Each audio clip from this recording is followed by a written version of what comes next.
Election petition करायला form भरला त्यावेळेस त्याला फेकून दिली होती। इलेक्शन पिटिशन होते, जनरली नोटीस येते, त्याच्यात काय नाही। मी नाही चाललो, मला जाणार होतो पण माझ्याकडे मतदारसंघात कार्यक्रम आहे। बीडला सद्भावना रॅली होती, तुम्ही उदयनराजे भोसलेंनी मागणी केली की औरंगजेबाची कबर महाराष्ट्रात आहे त्याला काढून फेकून द्यावं। असं आहे, राजेंची भूमिका औरंगजेबाच्या संदर्भात औरंगजेब कोण होता, कसा होता हे सगळ्यांना माहीत आहे। ज्यांनी स्वतःच्या बापाला सोडलं नाही, ज्यांनी स्वतःच्या भावाला सोडलं नाही, अशी प्रवृत्ती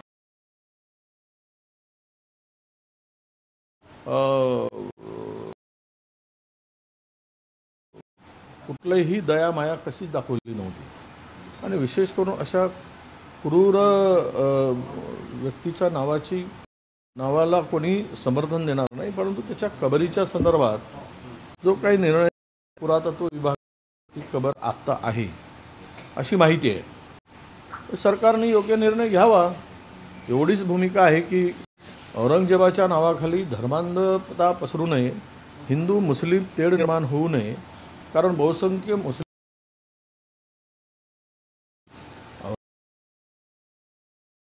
औरंगजेब मुस्लिम मात्र त्याच्यावर रोष काढण्यासाठी, त्याच्यावर राग काढण्याचा काही जो प्रयत्न मंत्रिमंडळातील मंत्री करतायत ते होता कामा नये।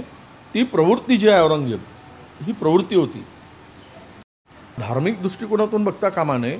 धर्मांध तर तो होताच, तो म्हणजे धर्मवेळाच होता। धर्मांचा विस्तार करण्यासाठी अनेक हिंदूंना त्यांनी त्या काळी बाठवलं सुद्धा होतं, त्यामुळे त्याचा काळा इतिहासच आहे।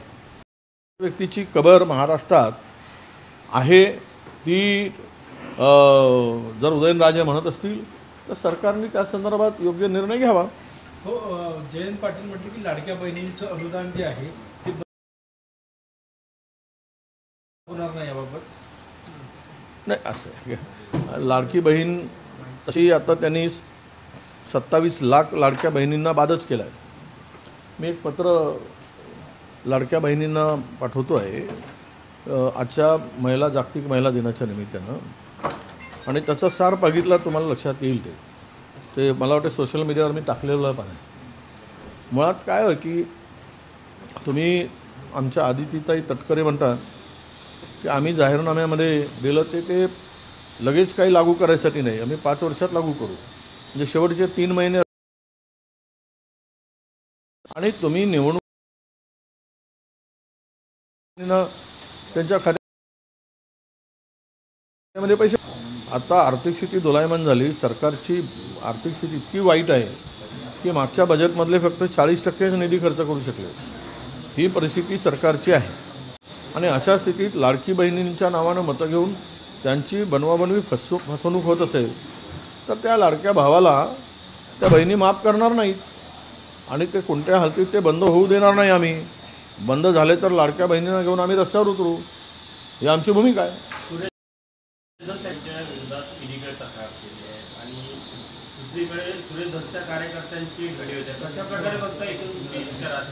बीडचं राजकारण आता इतकं भयानक टोकाला गेलेलं आहे, मराठा वर्सेस वंजारी ओबीसी, की आता तुम्ही कल्पना करू शकत नाही। शाळामधून परिसरामध्ये मराठवाड्यात ओबीसीची शाळा आहे, सीबीएसई शाळा आहे, हे चाललं आहे ना, इतकं भयानक झालेलं आहे तिथे। ते आता तो राजकीय वाद आता वैयक्तिक स्तरावर गेला आहे, समाजावर गेलेला आहे।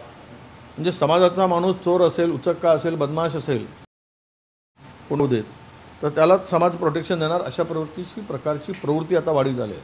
कायदा सुव्यवस्था त्यांना काही देणं घेणं, कायदा सुव्यवस्थेचे धिंदवडे काढा आणि आपल्या माणसाला मदत करा। कोणाचाही खून करू दे, कोणावरही बलात्कार करू दे, पण तो आपला आहे ना, मग स्वाभिमानानं सांगा आमचा आहे, त्याच्यावर कारवाई झाली नाही पाहिजे, अशी भूमिका आहे। काय आरोपी असतो, तो कुठल्या धर्माचा कुठल्या जातीचा काही संबंध नसतो, परंतु महाराष्ट्रामधल्या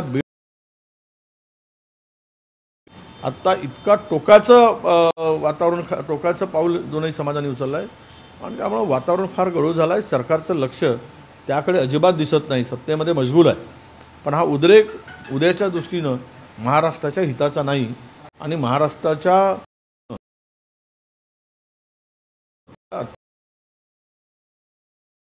परिस्थिती हाताळायला देखील सरकार अपयशी ठरत आहे. अपयशी नाही, 100% अपयशी. सरकारला त्यांची भूमिका आता सत्तेमध्ये इतके जागा मिळाल्या, तितके जागा मिळाल्या, त्यामुळं गरमीमध्ये आहेत ते. त्यांना काही देणं घेणं नाही. लोक मरत आहेत, मरू देत, होऊ देत.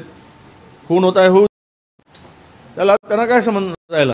एकदम येऊन भाषण करतील, ठोकून देतील, आम्ही असं करतो, आम्ही तसं. महाराष्ट्रामध्ये कायदा सुव्यवस्था राहिली का नावाला शिल्लक, आणि धाक राहिला काय कायद्याचा. हे सगळी परिस्थिती पाहिल्यानंतर बीड तर आज मी हे सांगेल की बीडमध्ये एका वेळेस इतका मोठा उद्रेक होऊन जाईल. त्यांच्याकडे काय रिपोर्ट आहे मला माहीत नाही, पोलिसांच्याकडे किंवा IB कडे किंवा त्यांच्या डिपार्टमेंटकडे, होम डिपार्टमेंटकडे. पण एक सांगतो, ज्यावेळेस काही घटना, इतकी मोठी घटना होईल की हजारो लोकांना, निष्पाप लोकांना आपला जीव गमवावा लागेल, अशा प्रकारची उद्रेक स्थिती बीडमध्ये आहे. मुंबई गोवा महामार्गावर डांबरीकरण करण्यात मोठा घोटाळा झाला, त्याबाबत याचिका दाखल केली अशी माहिती मिळते की उदय सामंत यांच्या वडिलांची ती कंपनी होती. सगळेच घोटाळेबाज आहेत.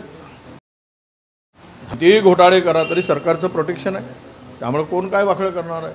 त्यांच्या मागे ज्युडिशरी आहे, त्यांच्या मागे मीडिया आहे, त्यांच्या मागे एजन्सी आहे, सगळे पाठीमागे उभे आहेत. तुम्ही काही केलं तरी तुम्हाला हात लावणार नाही, पण विरोधकांना मात्र काही केलं की त्याला सोडणार नाही, अशा प्रकारची भूमिका ते. डांबर घोटाळा मोठाच घोटाळा आहे, त्याची चौकशीची याचिका झाली. आम्ही हाऊसमध्ये हा विषय घेणार आहोत. थोडा गेला, पुढच्या बजेटच्या अजून 3 आठवडे कामकाज आहे, त्यामध्ये या विषयाला आम्ही सरकारला जाब विचारू. हुंडाबळीचे सोयाबीन विक्री सुरू झाली, याची तुरीची विक्री सुरू झाली नाही अजून, शेतकऱ्यांचं नुकसान होतं, काय सांगा. सोयाबीन, कापूस आणि तूर, काय गोष्टी सांगायच्या की आम्ही इतके खरेदी केली, आम्ही तितक्या खरेदी केल्या. अजूनही 40% सोयाबीन पडून आहे. हमीभाव मिळत नाही. कापसाला हमीभावाप्रमाणे या संदर्भात कालच मी बोललो. तुरीच्या संदर्भात अजून सरकारची खरेदीची परवानगी आली नाही. राज्याला कोटा ठरवून द्यायला पाहिजे, MSP प्रमाणे खरेदी करायला पाहिजे, पण सरकार, शासन म्हणून याकडे लक्ष नाही. त्या तूर उत्पादक शेतकरी आता संकटात आहे. त्वरित लक्ष घालण्याची आवश्यकता आहे. सरकारच्या निदर्शनास आणून देऊ. पंकजा मुंडे म्हटलंय की हुंडाबळीच्या अनेक केसेस महाराष्ट्रात होत आहे, अनेक महिलांना जाळलं जात आहे. हत्तीची गोष्ट घेऊन बसते, एका हत्तीची गोष्ट घेऊन बसते देशमुखांची.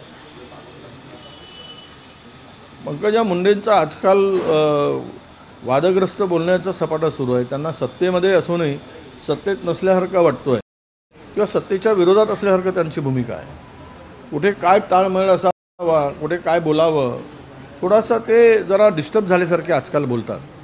डिस्टर्ब होऊन बोलत आहे. परवा त्यांनी मुख्यमंत्र्यांना असं उद्देशून म्हणलं की आपल्या ज्यावेळेस मुंडेंचा राजीनामा झाला त्यावेळेस राजीनामा हा उशिरा घेतला गेला, तो अगोदरच घ्यायला पाहिजे. म्हणजे रोख कोणाकडे होता? मुख्यमंत्र्यांच्याकडे होता. याचा अर्थ स्पष्ट आहे की टार्गेट मुख्यमंत्री आहेत का? आता एक देशमुखाच्या हत्या संदर्भात जोडताना हुंडाबळी कोणाचं काम आहे? सरकारचं काम आहे ना. हुंडाबळी जर होत असेल तर पोलीस काय झोपली आहे काय? आणि त्या मंत्री आहेत, त्यांचं काम काय आहे? मंत्रिपदाची खुर्चीच वर बसणं आणि म्हणजे खुर्ची मिळवण्यासाठीचा आटापिटा होता काय? की महिलांच्या या सगळ्या गोष्टीमध्ये लक्ष घालून महिलांची सुरक्षा कशी होईल? आज महिला जागतिक दिवस आहे, त्या दृष्टीनं त्यांनी सांगायला पाहिजे. रणगानं सांगण्यापेक्षा उपाय सांगून कारवाई काय होईल हे सांगण्याची आवश्यकता आहे. अफवाजमीने पत्र दिले विधानसभा अध्यक्षांना की निलंबन रद्द करावं. तो आता बहुमत त्यांच्याकडे आहे, ते काही करतात. आमचं ऐकून घेतले नाहीत, आम्हाला मांडू दिले नाहीत. त्यांनी तो निर्णय घ्यायचा आहे. आम्ही त्यावर काही बोलणार नाही, आम्हाला बोलायची गरज नाही. पनीर भेसळयुक्त पनीराची फॅक्टरी पुण्यामध्ये सापडली आहे, त्यामुळे आता अन्न व औषध विभागाने कारवाई केली, परंतु इतक्या दिवस ते चालू होतं. काय सगळंच आहे. गुटखाबंदी आहे. गुटखा येत नाही काय? ड्रग्स येत नाहीत महाराष्ट्रात. अनेकांचे धागेदोरे त्यांच्याशी जोडले आहेत. अनेक लोक सत्तेमधील त्यांच्याकडून हप्ता सुरू आहे. अरे सरकारच्या इशाऱ्यावर हे सगळं चालतं. भेसळ महाराष्ट्रामध्ये मोठ्या प्रमाणात आहे, त्यामुळे आयुष्य लोकांचं कमी होत चाललं आहे. नाही, भेसळ आहे, अनेक विषय आहेत. पण एक आहे की हे सगळं राजरोसपणे सुरू असतं.